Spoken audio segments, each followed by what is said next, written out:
I think that the indictment does have to allege the tolling information. So I'm going to sustain the demur on count 5 with leave to amend, and the people can proceed as they choose to proceed, and I'll deal with whatever choice they make. We'll file an amendment today. Okay. With respect to counts 6 and 7, the demur is overruled. Today was a day for some legal procedural issues, specifically a demur, which is another way of saying challenging the actual charging document. As some of you may know, we had oral argument on that today. Presentations were made by us, by the prosecution. We're very pleased with the court's ruling insofar as count 5 is concerned. Count 5 was sustained, which means that count is dismissed. It deals specifically with Jane Doe 3 and the allegations surrounding Jane Doe 3. We are respectfully in some disagreement with the court about counts 6 and 7, and we think that at some point either this court or a reviewing court will come to the proper conclusion that those 2 counts are defective as well and need to be dismissed. But insofar as today is concerned, we're very pleased with the court's ruling. Not tolling period. So I'm going to overrule the demur on counts 6 and 7. Just to be clear, the 11-count indictment alleges crimes against 5 alleged victims. Today, the judge dismissed the count that relates to 1 of the 5 victims. 20% of the district attorney's case has just been thrown out.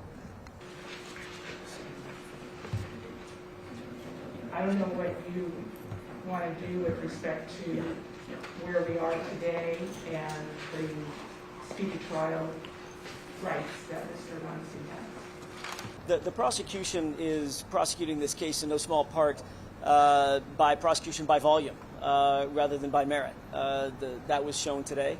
There was no merit to count 5. No merit to the fact that they brought the charges in the first place.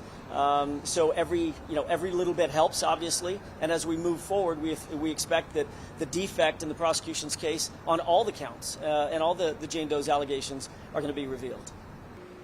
Mr. Weinstein, you do have a right to have your trial in this matter start no later than 60 days from July 21st.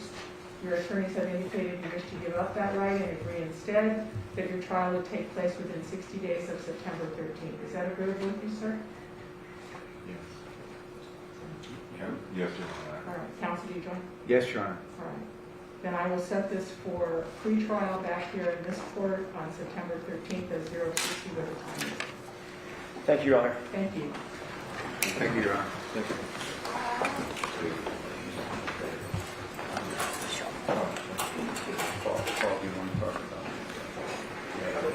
Yes, I think they're now.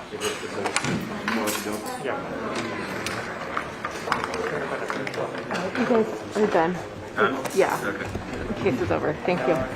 Showing up in court in a rumpled brown LA County jail jumpsuit deprives a defendant of the presumption of innocence because it makes him look guilty.